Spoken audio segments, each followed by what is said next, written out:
Excuse me, লিফটের নয় আপনাদের কি? লিফটের নয় আমাদের VIP guest room. VIP guest room?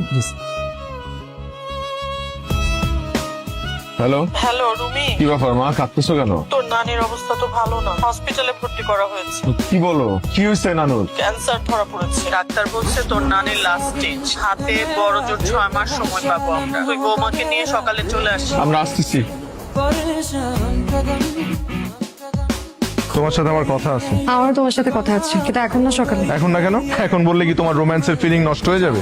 কি বললা? কি বললাম শুনো নাই? না না, আমি শুনি নাই। কি বললা ক্লিয়ারলি বলো। কাপুরুষের মতন অর্ধেক কথা পেটে রাখবা আর অর্ধেক কথা মুখে, সেটা তো হবে না। কাপুরুষের মতো না, আমি যদি সত্যি বলা শুরু করি তুমি নিতে পারবা কিনা চিন্তা করে দেখো। পারবো কি পারবো না সেটা পরে দেখার বিষয়, আগে দেখি। বলো না, কতদূর বলবা বলো। তুমি একটা ম্যারিড মেয়ে হয়ে কিভাবে পর পুরুষের সাথে হোটেলে যাইতে পারো? You are literally cheating with me. আর তুমি যে একটা বিবাহিত পুরুষ হয়ে তোমার ইউনিভার্সিটি সুইটহার্টের সাথে হোটেলে যাও, সেটা কি চিটিং না? উল্টাপাল্টা কথা বলবা না সঞ্জিতাকে নিয়ে। ওরে বাবা রে, কেন? তুমি বললে তখন কোনো দোষ হয় না? তুমি যে সারাদিন আমার নামে আজে বাজে কথা বলো, তুমি বললে দোষ হয় না, আমি বললে দোষ হয়? তুমি করলে লীলা খেলা আর আমি করলে কি অ্যাডাল্ট্রি? হ্যাঁ আমি গেছি বসের সাথে, আমি হোটেলে গেছি। কি করবা বলো? আমি গেছি। তুমি আমার গায়ে হাত তুললা, চড় মারলে তুমি আমাকে। দ্যাটস ইট, অনেক সহ্য করছি, কিন্তু আজকে তুমি এক্সেস করে ফেলছো। তোমার মতন মানুষের সাথে আমি সংসার করতে পারবো। I want a divorce. আমি কালকের মধ্যে তোমার থেকে ডিভোর্স চাই। তাহলে তুমি ডিটারমাইন্ড, ডিভোর্স ফাইনাল? ফাইনাল। আর নানু? দাদি, নানুকে যে আমরা প্রমিস করছিলাম কখনো আলাদা হবো না, নানুর হাতে তো সময়ও বেশি নেই। আমরা আলাদা হয়ে গেলে সে তো মারা গিয়েও শান্তি পাবে না। কিন্তু এখন কি করব? তোমার আমার যে অবস্থা, আমরা তো চাইলেও আর সংসার করতে পারবো না, সম্ভব না। একটা কাজ আমরা করতে পারি, এখন কাউকে কিছু না জানালাম। আর দাদির হাতে যেহেতু 6 মাস সময় আছে, 6 মাস পর না হয় আমি ডিভোর্স দিলাম। এক ছাদের নিচেই থাকি, দুজন আলাদা বেডরুমে শুবো, আলাদা থাকবো। যখন সময় হবে তখন সবাইকে অফিসিয়ালি জানাবো। ঠিক আছে, কিন্তু আমার একটা শর্ত আছে। কি শর্ত? এই কয়েক মাস আমরা নিজেদের লাইফ নিজেদের মতন করে গোছাবো। তুমি তোমার মতন করে তোমার লাইফ গোছালে, আমি আমার মতন করে গোছাবো। আরেকটা কথা, আমাদের নিজেদের পার্সোনাল ম্যাটার নিয়ে আমরা কেউ ইন্টারফেয়ার করবো না। তোমার আমার গল্প এখানেই শেষ। শেষ একটা বার নানুকে দেখতে যাবো আমার সাথে? যাবো, আর কোনোদিন যদি দেখতে না পারি।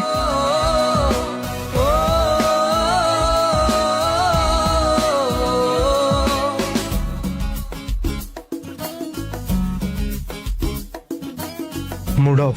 না, তুমি কেন থাকবে? মুখ তো ঠিকই আছে। অরুণী, তুমি আমার অফিসের বেস্ট এমপ্লয়, তো তোমার প্রতি আমার একটা প্রেফারেন্স আছে, ইউ নো রাইট? জি স্যার, আমি জানি আপনি আমাকে অনেক অ্যাডমায়ার করেন। ইয়েস আই ডু, এজন্যই বলেছি। কি হচ্ছে? কিছু হয়নি স্যার, সেটা বলার মতো না। Okay, let me guess, husband, family issue? আপনি কিভাবে জানলেন? বুঝি, অরুণী আমারও বিয়ে হচ্ছে, সো আই নো। এরকম হাজবেন্ড ওয়াইফের মধ্যে ঝামেলা হবে, ঝগড়া হবে, just ignore it. Sir, I can not ignore it. আমাদের আর কিছু ঠিক হবে না, আমরা অলরেডি সেপারেশনের ডিসিশন নিয়ে নিয়েছি। হোয়াট? তরুণী, আমার মনে হয় কি এটা ছেলে খেলা না। টক টু ইউর হাজবেন্ড, যদি অল্প একটু হোপও থাকে সংসারটা করো। And if you want, I can talk to your husband. আপনি কথা বললে তো আরো সমস্যা। কেন? স্যার, আমার হাজবেন্ড আপনাকে আর আমাকে হোটেলের লবিতে দেখেছে। এখন ও মনে করে আপনার আমার মধ্যে অ্যাফেয়ার আছে। What nonsense! তুমি কি বলতা যে তুমি ফরেন ডেলিগেটে রিসিভ করতে গেছো? সেদিন যে আমরা হোটেল রুমে গিয়েছিলাম ওটা তো ক্লায়েন্টের আর্জেন্ট এগ্রিমেন্ট সাইনের জন্য, আর না বিশ্বাস করে প্রমাণ দিতা। স্যার, স্বামী স্ত্রীর মধ্যে সম্পর্কটা বিশ্বাসের ভিত্তিতে তৈরি হয়। একবার যদি সেই বিশ্বাস ভেঙে যায়, আপনি হাজার চেষ্টা করলেও সেটা ফিরিয়ে আনতে পারবেন না। এসব প্রমাণ দিয়ে আমার সময় নষ্ট ছিল, আর কিছুই হবে না।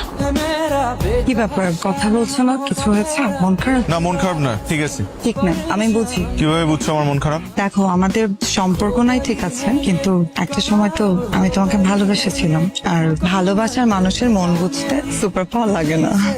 So, যে আমাকে ভালোবাসে সেই মানুষকে ভালো না বেশে ভুল মানুষকে ভালোবেসে আমি ভুলের মাসুল দিচ্ছি। আমার এভাবে হুট করে বিয়ে করে ফেলাটা উচিত হয় না। আমার কাছে কি মনে হয় জানো? আমার মনে হয় তরুণী কোনো কালে আমার এই ভালোবাসার যোগ্যই ছিল। ক্ষণিকের মোহে আমি একটা বড় ভুল করে ফেলছি। দেখো রুমি, পেছনের ভুলগুলো ভেবে জীবন নষ্ট করো না। ভুল সব পেছনে ফেলে তোমাকে সামনে এগিয়ে যেতে হবে। আমরা ডিভোর্স নিচ্ছি।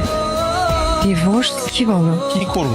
মানে তরুণী যে টাইপের মানুষ পছন্দ করে বা চায় তার জীবন সঙ্গী হিসেবে, সেই টাইপের মানুষ আমি না। আবার আমি যে টাইপের মানুষ পছন্দ করি সেই টাইপের মানুষ তরুণী না।